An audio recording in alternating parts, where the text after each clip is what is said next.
Hello, everyone, and welcome back to another Compliance Corner here for April. We are happy to be bringing this to you with some warmer weather.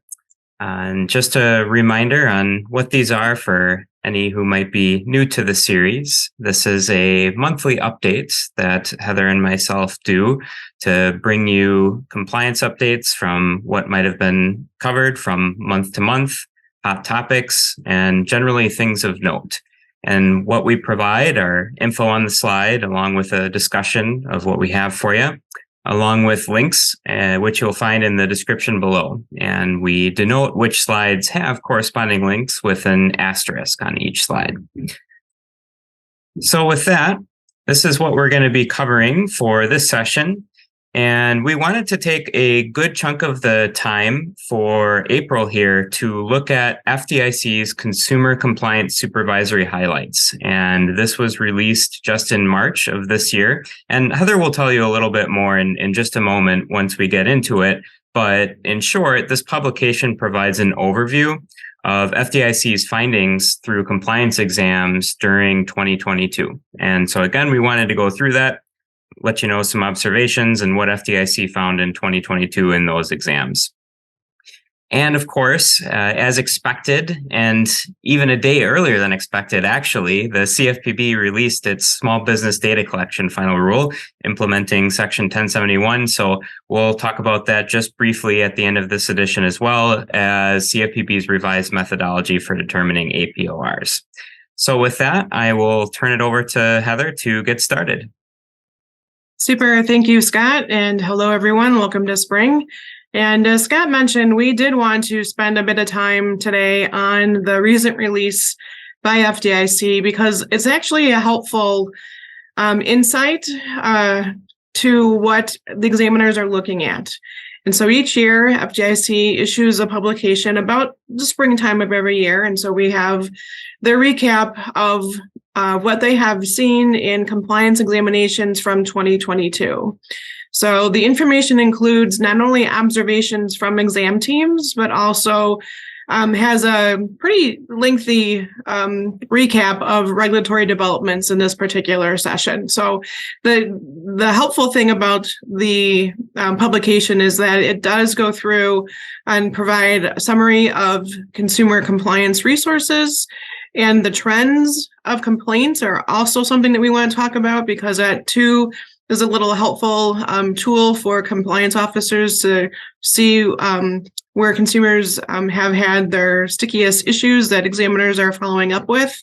And then it also provides a description of the most frequently cited violations, which again is helpful for the compliance officer to look back through their own findings and see how they rank to what's going on a national level.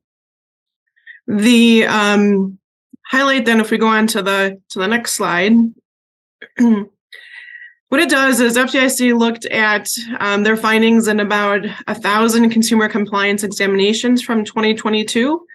And the good thing is that most of the banks part of the response were in good standing, where 99% of all FDIC supervised institutions had a satisfactory rating of 1 or 2, and also had either an outstanding or a satisfactory rating in CRA. So congrats to all of you. Scott and I know how much work you all put into your compliance programs, and it's great to see the ratings being so high nationally, and we know for sure that that also happens here in Wisconsin.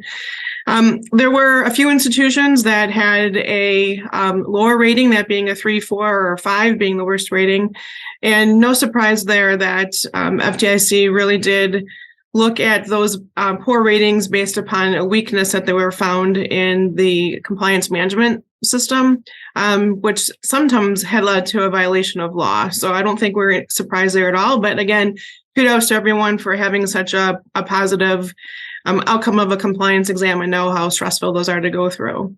So now we want to switch gears and provide a little bit more detail as to what were some of the top findings that FDIC were citing in the exam. So let's throw it back to Scott.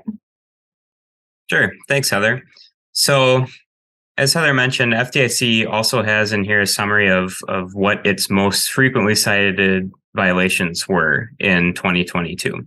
And so on this slide, we have some graphics for you that are pulled right from the supervisory highlights that FDIC has, and thought it might be a good way to show the representations of this.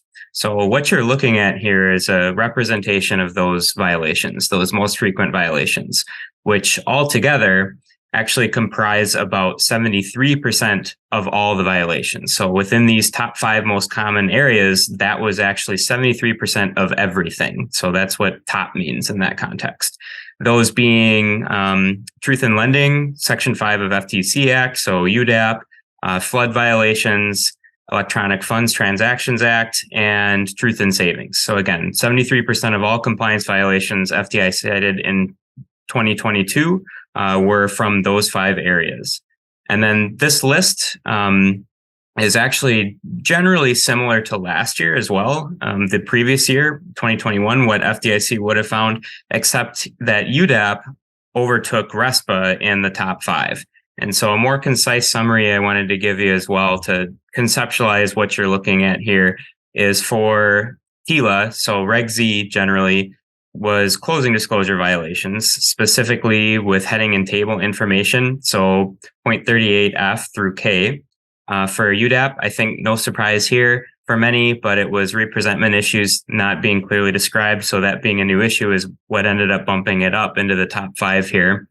For flood, it was largely a matter of adequate flood insurance not being in place, so not having flood at all where it would be required, but also that means not having an adequate amount. So it could be maybe when something changed, when there was a new loan or collateral was added, the amount might have been increased. For Reg E, it was error resolution. And then Reg DD, it was timing and content of account disclosures, just very generally. And so you can see, again, this is reflected in this more condensed graphic format on the slide here. You can see the percentages for each, and each would ultimately made up that 73% of all statutes cited to reach the 100 within broken out into individual violations. Then FDIC also aggregated that into a pie chart, which is a bit easier to conceptualize sometimes as well to see which portions of those comprised each. So flipping to slide 6 here, FDIC also reported that it initiated 21 formal enforcement actions and 10 informal actions to address its exam findings, and then reported civil monetary penalty orders to address those violations, specifically for flood rules, RESPA Section 8, FCRA, and UDAP, those totaling up to $1.3 million. Then banks also provided voluntary restitution to more than 61,000 consumers, and that totaled $13.6 million. Then lastly, just kind of wanted to wrap all this together by stating how FDIC noted that within its exams, it does try to take a risk-focused approach. And so FDIC was stating within the context of this that the most frequent cited violations are generally going to be those that present the greatest potential for consumer harm, which generally we see in those top 5. For example, disclosure of costs, which then might require reimbursements, or flood violations, which then result in CMPs. And in addition to those most frequent violations on the previous slide, we have this slide then to show you those enforcement actions and CMPs. So with that kind of data, next we'll move forward and talk about some more specific observations that FDIC had during those exams. And I'll turn it over to Heather to start that off. Super. Thanks, Scott. So we pulled these items because we could see a trend here, and I think that you can expect examiners into your office probably looking through their same eyes here in 2023 as to what they saw happening in 2022. And I can tell you, oftentimes what they look for, we actually hear on the phones too from you guys. And RESPA Section 8 has had an uptick. So I'm not sure if it's because of some of the marketing campaigns that are going on out there as a way to try to generate mortgage business, but we certainly have seen an uptick on, hey, does this violate RESPA Section 8? So I know that from those calls, you guys are also looking at that smell test and seeing whether or not the referral program is one that is in violation of RESPA or not. So as Scott mentioned, RESPA Section 8, the anti-kickback, the paying for something that wasn't an actual service, as we long know that's been something that examiners look at. And once again, it's in the top category. So the interesting thing here is that you'll find in not only this year, but last year's Consumer Compliance Supervisory highlight publication, they're really looking at the distinction between paying for a lead, which is okay, versus a referral program, which is prohibited.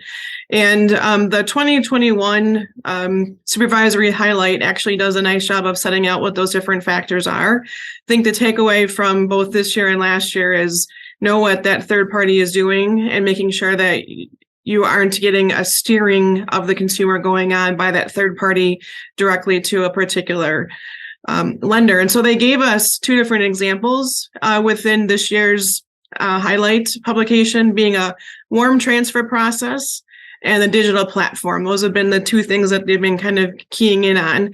The warm transfer being something where you've got a third party that's making calls to consumers, and then that call is being directed to a particular lender after the consumer has some interest. So it's really trying to steer the consumer to a particular lender. On the digital platform, I know some of us participate on those platforms. You want to make sure that the platform is neutral in how it's presenting the lender.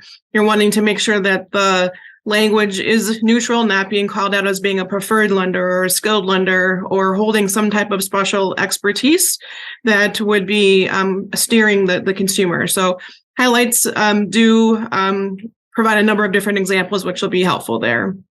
The highlight also talked about trigger leads. And I know many of you deal with trigger leads where your customers are the recipient of these calls, because we here back at the office, we handle some of those inquiries before them on the DFI if the trigger actually uses the bank's name in an incorrect way. But as you recall, the FCRA, the Fair Credit Reporting Act, actually has some components that need to be met if you are purchasing lists and using trigger leads. And what FDIC had mentioned in their highlight is that they're finding that those conditions that are required underneath the FCRA are not being met. So if you're buying a list, that's fine, but you have to make sure that in the use of that list, you are making sure that you have an offer actually being given to a consumer, and that offer is going to be valid for as long as they continue to meet those conditions to get that loan. So there has to be a firm offer being made, and it has to be guaranteed for a period of time, and there has to be opt-out. So just a little bit of a refresher of make sure you know what FCRA requires from trigger leads before you're purchasing and using those lists. So Scott, I know you had a couple other ones you were wanting to point out from the highlights. Yeah, thanks, Heather. So just a couple more here for you. And again, as Heather said, just wanted to hone in on these and discuss what FDIC was seeing and what may continue to be an issue. So in that regard, wanted to break down two observations regarding SCRA and fair lending. So first, SCRA, Service Members Civil Relief Act. Generally, as we know, this provides certain protections for service members and certain family members during military service. And the issue here, because there's a number of provisions in there, as we know, but FDIC really honed in on a nuanced aspect of this. So to break it down, one provision of the SCRA is an anti-acceleration provision, which prohibits accelerating of principal covered by the 6% interest cap, and any interest that would be accrued in excess of that would then need to be forgiven. And so there's a way in which this works together that, again, is a bit nuanced in how FDIC was finding a violation here. And that was where FDIC found banks were applying excess interest to the service member's principal without giving an option on how to receive the funds. And therein lies the issue, and I'll explain that a little bit more. But essentially what we have here is we have the interest rate cap, right? And then a need to forgive anything that's in excess of that. The issue then becomes, okay, well, what's wrong with that, adding on the principal? Well, SCRA doesn't prescribe a specific method of reimbursement. So it could be cash back, check. It could potentially be on the principal, right, as well, added onto the principal. So it doesn't prohibit that method either.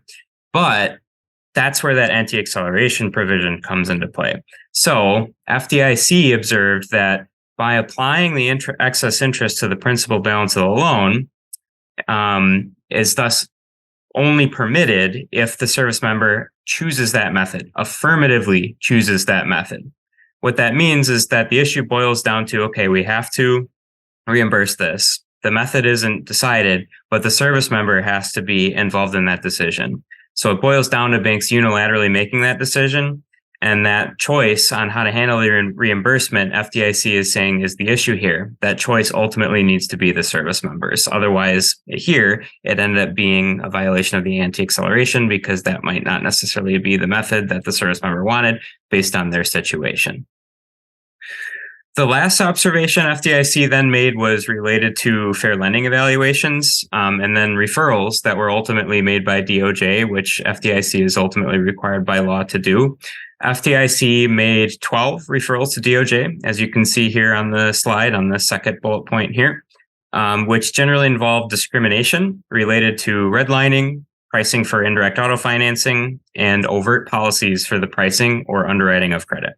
So redlining generally involved instances where banks did not reach geographies consisting of more than 50% minority populations, consistent with other lenders that were operating in the same markets. Indirect auto pricing, generally that involved issues where banks were incentivizing dealer discretion in pricing, which led to borrowers being priced on prohibited bases. Then other matters involve the use of third parties in the credit process to underwrite or price credit, which utilized certain screening methods that included, again, prohibited basis, such as marital status, which was then being used by those third parties in the credit decision-making process.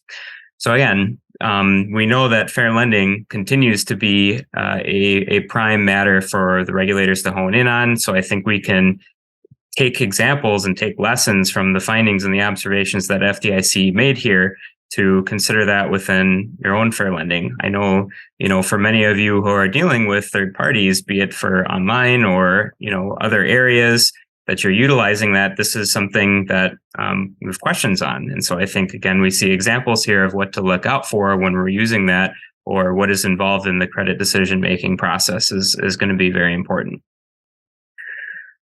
All right, so with that, I'll turn it over to Heather to look at some consumer complaint data. Thanks, Scott. So the supervisory highlights also outlines consumer complaints. As many of you know, when consumers complain to the regulators, they need to investigate and log that information. And so what you'll find is FDIC responded to 22,000 complaints over the last year.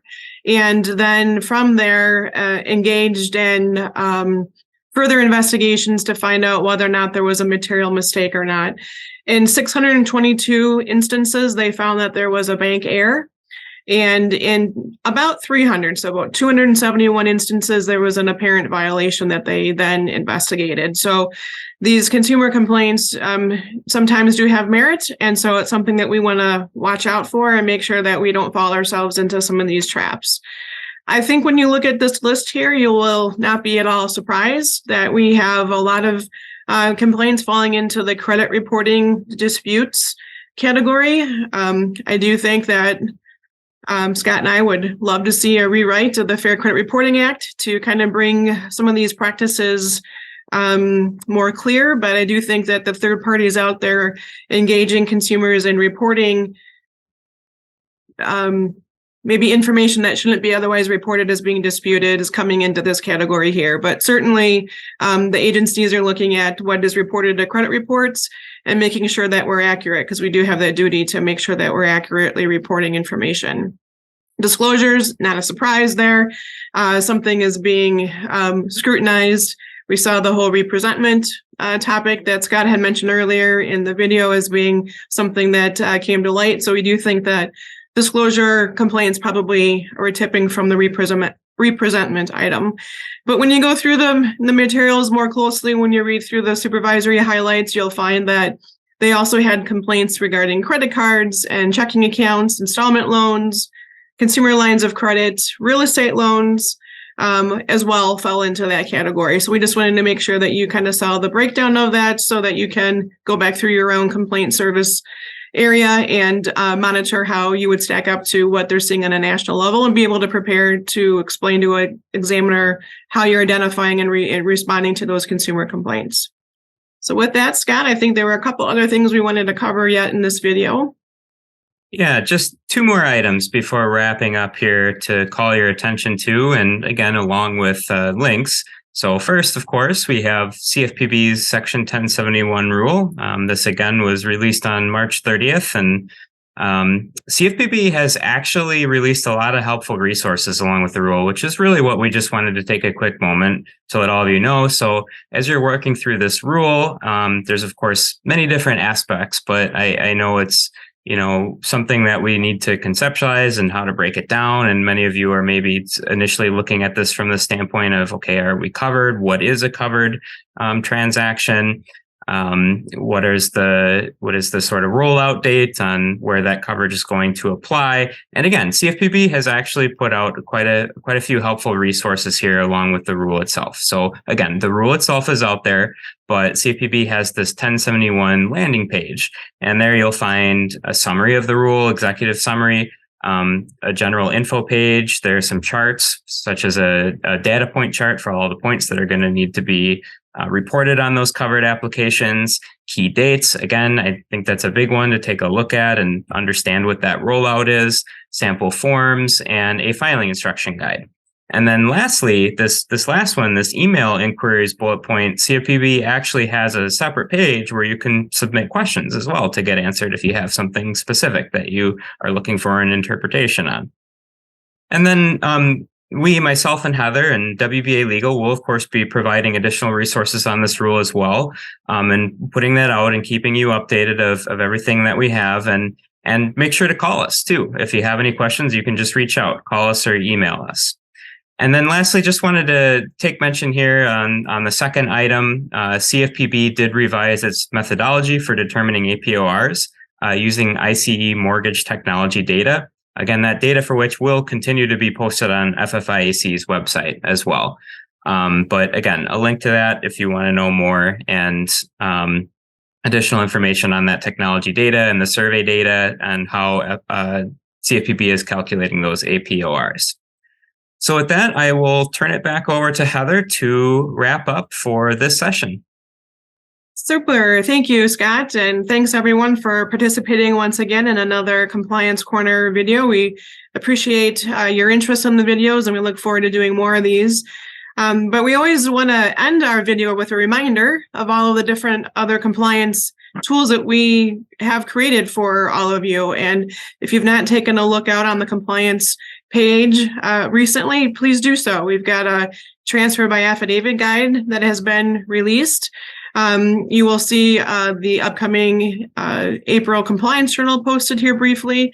And don't forget about the bank library that we have, where we have bankers from the various committees have created resources to be put in the best practices library. It's password protected because of the efforts of our volunteers making those resources available. So if you need the password, please don't be shy. Reach out to Scott and I, we can get that for you. But you'll find in the compliance part of that best practices library that a new resource has been added, an FDIC tool. We know many of you are fielding questions from your customers about FDIC insurance.